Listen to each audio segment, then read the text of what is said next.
En esta unidad temática disertaremos sobre nucleótidos. ¿Qué son los nucleótidos? ¿Cómo están formados químicamente hablando? ¿Qué funciones cumplen? ¿Qué diferencias tienen con los nucleósidos? Y lo más importante, ¿cómo participan los nucleótidos en la estructura de los distintos ácidos nucleicos con sus correspondientes funciones bioquímicas y biológicas? Los nucleótidos son compuestos orgánicos formados por la asociación de una base nitrogenada que puede ser pirimídica o púrica, un azúcar, una aldopentosa que puede ser ribosa o desoxirribosa y ácido fosfórico.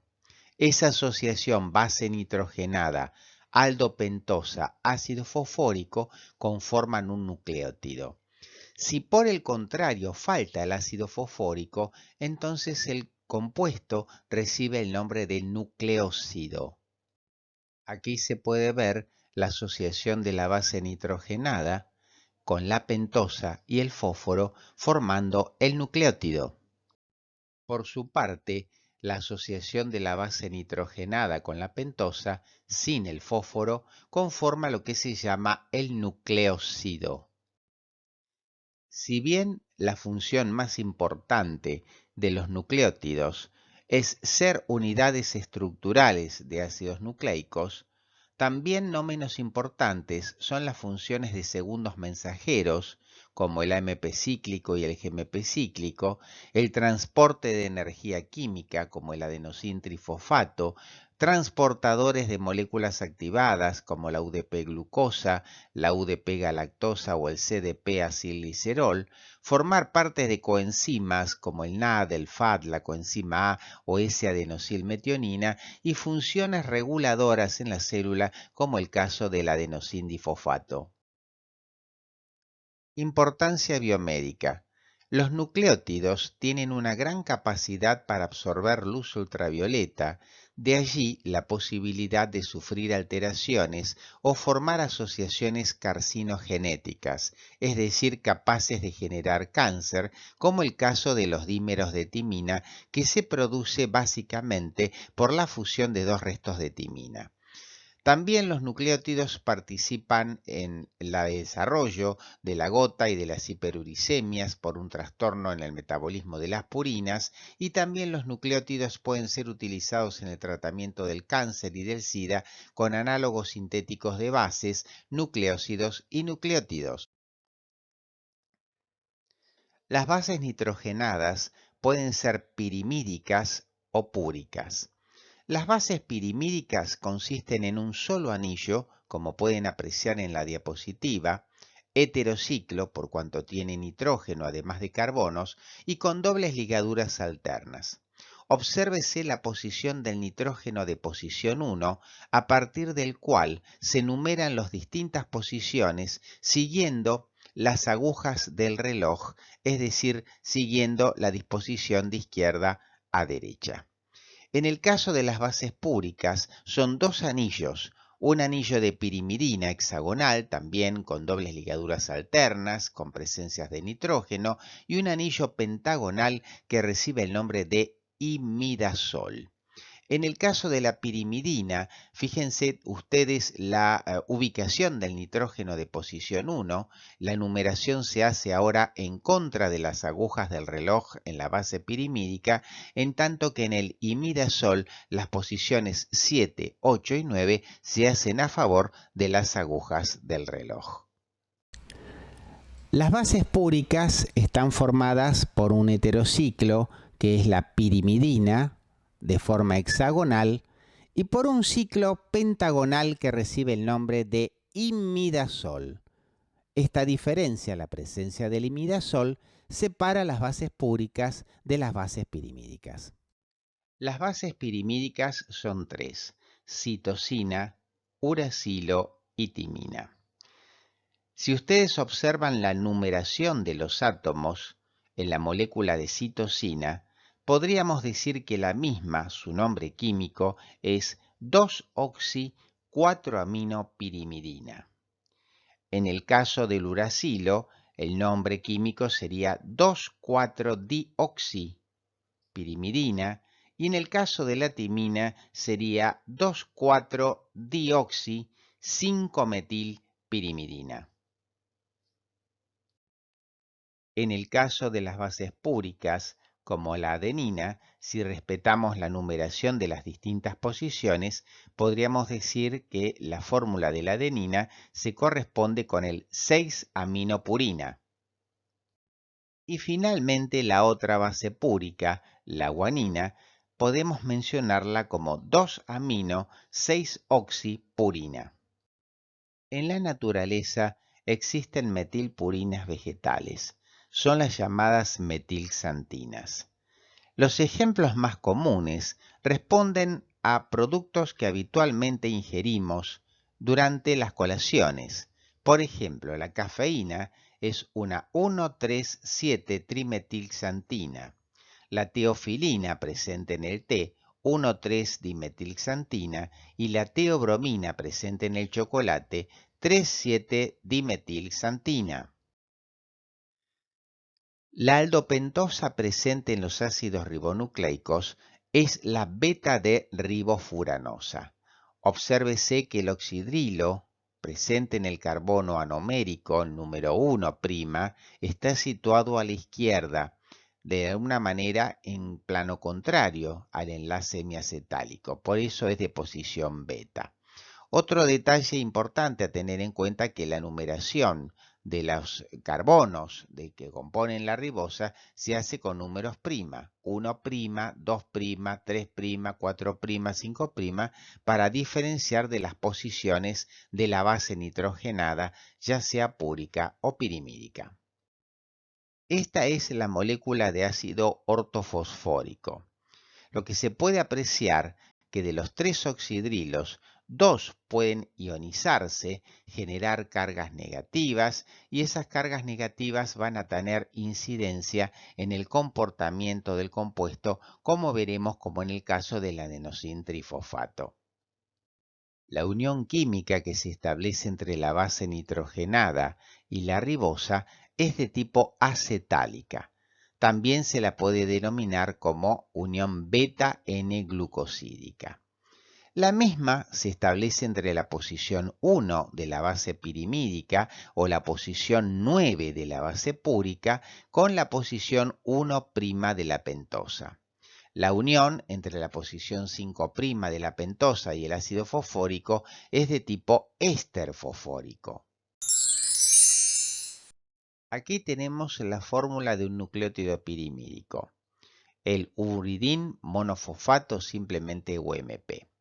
Se ve que la base nitrogenada, el nitrógeno de la posición 1 de la base nitrogenada, se une mediante un enlace beta-N-glucosídico con la posición 1' de la pentosa, formando una unión acetálica que ya habíamos comentado que se denomina enlace beta-N-glucosídico. Por su parte, el carbono presente en posición 5' de la ribosa reacciona mediante una unión de tipo éster fosfórico con el ácido ortofosfórico con pérdida de agua y la formación de un enlace éster fosfórico. He aquí la fórmula de un nucleótido púrico, la adenosina monofosfato o simplemente AMP. Obsérvese que en el caso de una base púrica, es el nitrógeno de la posición 9, que está situado en el anillo imidazólico, el que establece el enlace beta-N-glucosídico o unión acetálica con el oxidrilo del carbono 1' de la aldorribosa.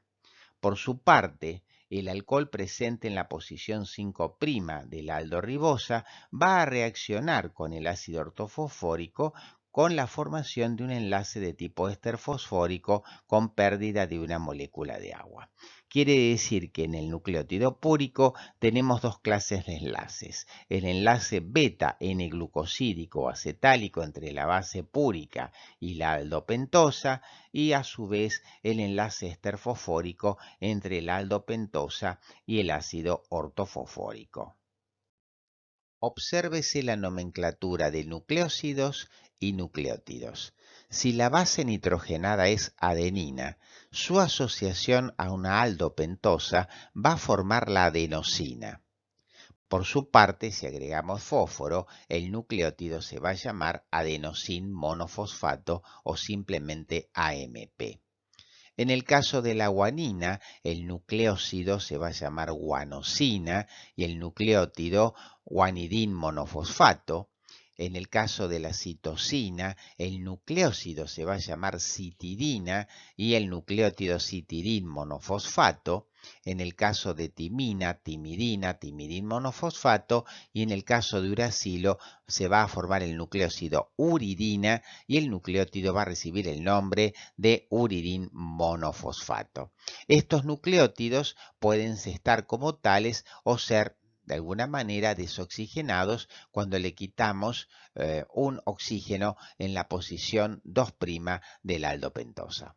Las propiedades físico-químicas de los nucleótidos implican absorber luz ultravioleta en el rango de los 260 nanómetros de longitud de onda, ser moléculas planas, no tener libertad de rotación alrededor del enlace beta N-glucosídico, presentar una forma muy particular de isomería conocida con el nombre de tautoterismo y presentar también conformaciones sin y anti en el caso de las bases púricas. La tautomería es una forma particular de isomería en la cual los grupos funcionales pueden adoptar formas amino o imino, según la posición de la doble ligadura, o bien oxi o hidroxi. Otra forma de isomería son las formas sin y anti, que tienen sobre todo los nucleótidos de bases púricas. En el caso del adenosin monofosfato, se puede observar que la forma sin radica en que la base pirimídica está situada a la izquierda. La libertad de rotación del enlace permite una segunda conformación, que es cuando la base nitrogenada está situada a la derecha, en cuyo caso se llama forma anti. Aquí se puede observar la fórmula química del transportador de energía más importante que tiene el organismo, el adenosin trifosfato. El adenosin trifosfato tiene 3 fósforos que están enlazados entre sí por uniones anhídridos de ácido. Recuerden ustedes que la asociación de 2 moléculas de fósforo con pérdida o 2 ácidos con pérdida de una molécula de agua formaba el anhídrido fosfórico. Estos enlaces son enlaces inestables, fundamentalmente a partir de que la ionización de los oxidrilos crean cargas negativas que tienden a repelerse entre sí y eso hace que el ATP sea el compuesto ideal para liberar energía en todas aquellas reacciones que lo requieran. Insistimos que las uniones entre los fósforos son uniones de tipo anhídrido de ácido, es decir, uniones entre ácidos con pérdidas de moléculas de agua. Algunos nucleótidos admiten formas cíclicas por puentes de tipo fosfodiéster que se establecen, por ejemplo, entre el oxidrilo presente en la posición 3' de la ribosa con el alcohol primario situado en el extremo 5' y pérdida de una molécula de agua. Este enlace, donde el fósforo se usa como puente, recibe el nombre de enlace fosfodiéster y el MP cíclico es uno de los segundos mensajeros hormonales más importantes que existen en el organismo humano. La unión entre nucleótidos se establece entre el carbono 5' de uno de los nucleótidos con el carbono 3' de otro de los nucleótidos con la pérdida de una molécula de agua. Este enlace, en el cual se usa el fósforo como puente, recibe el nombre de enlace fosfodiéster. Es decir, que la unión química entre los nucleótidos es una unión de tipo fosfodiéster que se establece con pérdida de agua. Largos segmentos polinucleotídicos se pueden simplificar mediante la escritura taquigráfica de los distintos nucleótidos. ¿En qué consiste? Básicamente en que ustedes van a colocar el nombre de la base, guanina, adenina, timina, citosina, adenina. Debajo van a colocar una línea vertical, que es el esqueleto, que es básicamente la aldopentosa, y observen ustedes que en el extremo 5' es donde se encuentra el extremo libre del nucleótido, que es el primero que estamos considerando. Este nucleótido va a unir su extremo 3' con el 5' del siguiente mediante la formación de un enlace fosfodiéster y así sucesivamente.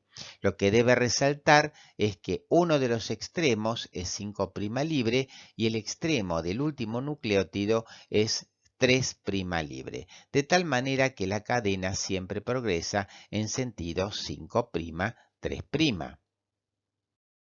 Veremos a continuación el tema de los ácidos nucleicos, los tipos, la estructura química y funciones. El dogma central de la biología molecular postula que la información genética presente en el ADN puede autoduplicarse o replicarse.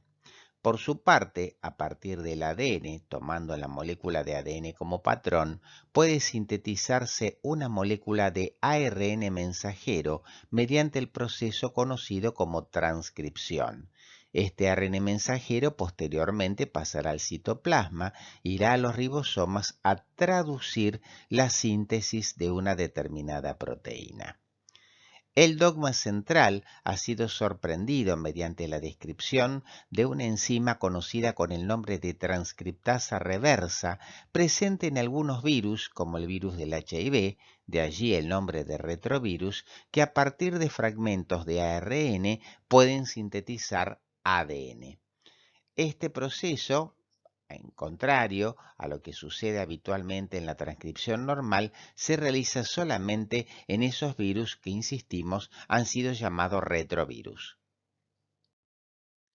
La estructura del ADN se basa en una doble hélice polinucleotídica con dos cadenas antiparalelas, una hebra que corre en sentido 5', 3' y la otra en sentido 3', 5'.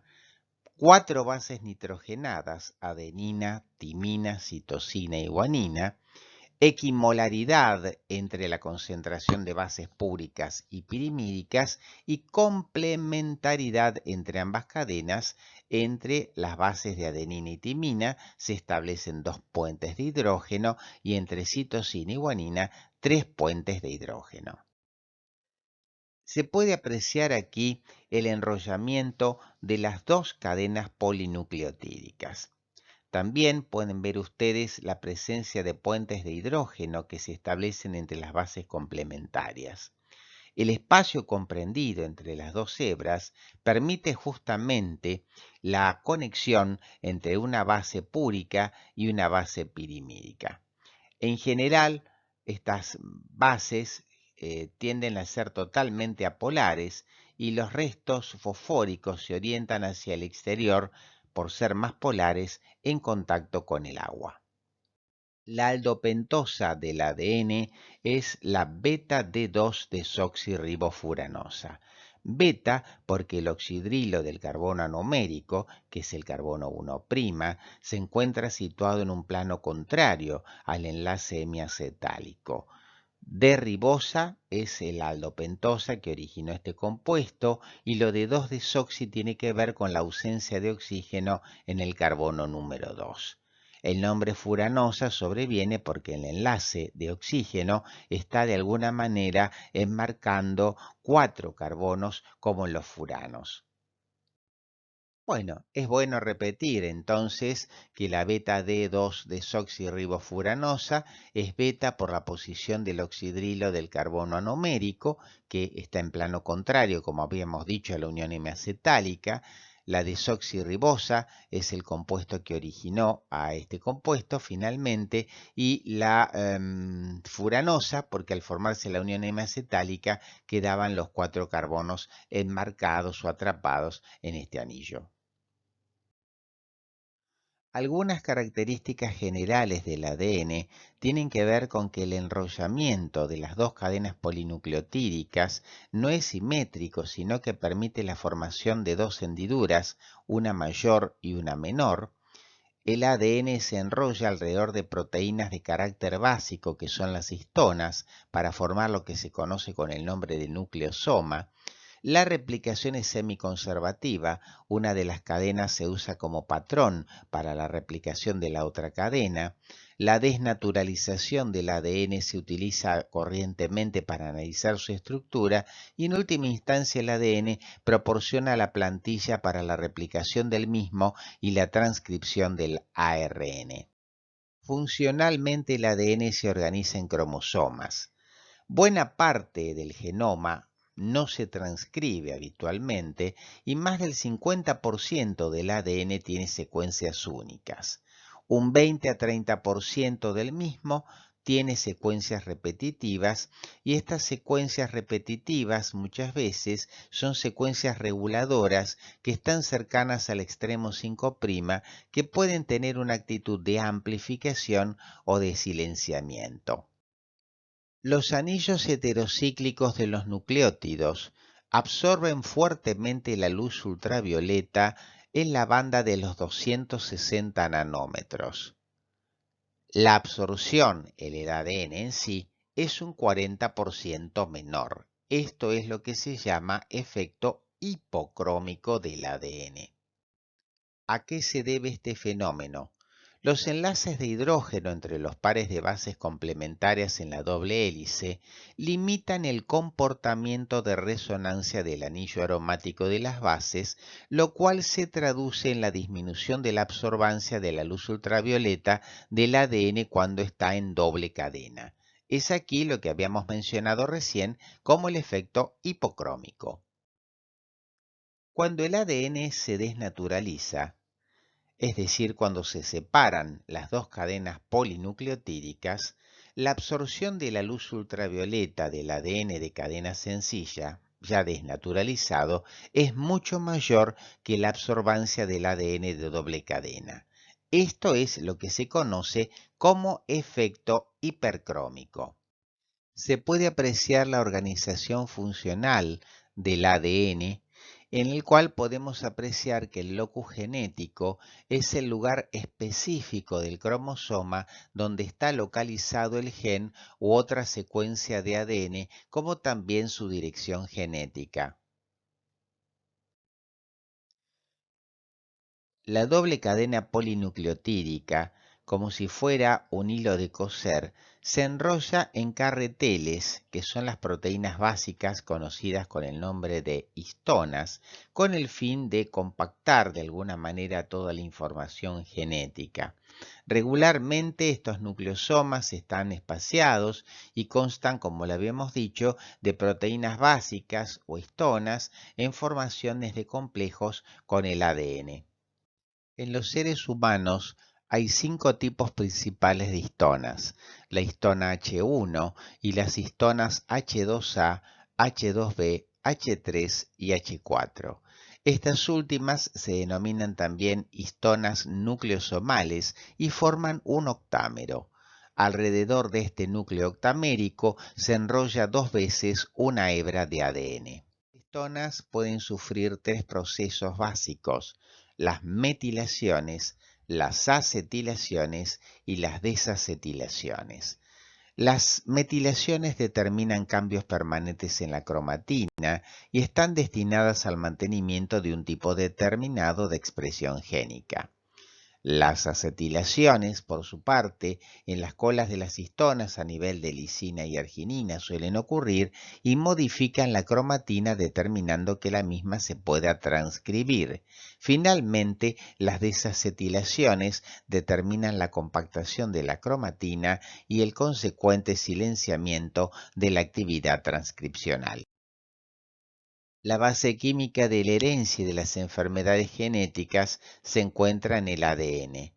Existen variaciones génicas normales, denominadas polimorfismos, y variaciones génicas pueden causar enfermedad y gracias a la tecnología del ADN recombinante pueden aislarse y manipularse genes.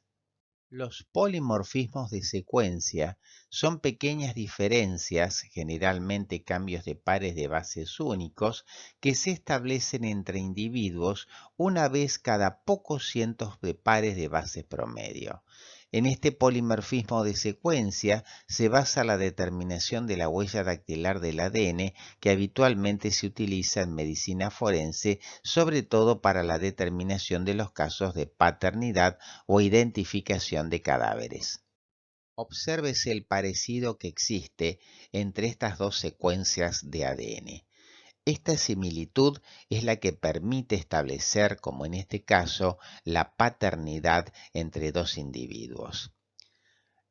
Es un recurso que se utiliza normalmente en la medicina forense para establecer la paternidad y que se conoce con el nombre de huella dactilar del ADN, que es específica de cada individuo y que es transmisible en las herencias de padres a hijos. El ADN puede ser clonado gracias a la utilización de plásmidos. Los plásmidos son pequeñas moléculas de ADN circular presentes en las bacterias que habitualmente son separados del cromosoma bacteriano y que se pueden replicar independientemente de ella. El proceso es realizado por una endonucleasa de restricción que introduce un pequeño corte en el ADN circular bacteriano para permitir la introducción del fragmento de cromosoma eucariótico que se quiere clonar. Inmediatamente, por la acción de una ADN ligasa, se forma un vector recombinante, el cual, introducido en la bacteria, se utiliza la maquinaria reproductiva de la bacteria para generar la propagación celular con el segmento clonado. ¿Cómo ocurre la organización de una unidad transcripcional eucarionte? En el ADN se encuentra contenida la información genética. Las regiones de ADN que son no codificantes reciben el nombre de intrones, en tanto que las regiones codificantes reciben el nombre de exones. Como ustedes pueden apreciar, del ADN se genera un ARN mensajero que sufre una serie de procesos madurativos, como ser la adición de una base metilada en el extremo 5' o una cadena poliadenílica en el extremo 3', y también sufrir la pérdida de las regiones no codificantes conocidas con el nombre de intrones. Esto lleva a la formación de un ARN maduro que está listo para pasar al citoplasma y codificar la síntesis de una determinada proteína. En general, los ARNs mensajeros son heterogéneos pero estables, se sintetizan como largos precursores, llamados ARN justamente nucleares heterogéneos. En el extremo 5' se adiciona la base metilada, que es un trifosfato de 7-metilguanosina, cuyas funciones más salientes son, en primer lugar, el reconocimiento del ARN mensajero por el ribosoma, en segundo lugar, la estabilización del ARN mensajero y, en el tercer lugar, evitar el ataque del mismo por 5 exonucleasas. En el extremo 3' se adiciona una cadena poliadenilada cuyas funciones son asegurar la estabilidad intracelular del ARN mensajero, evitar el ataque por 3' exonucleasas y permitir el pasaje del ARN mensajero al citoplasma.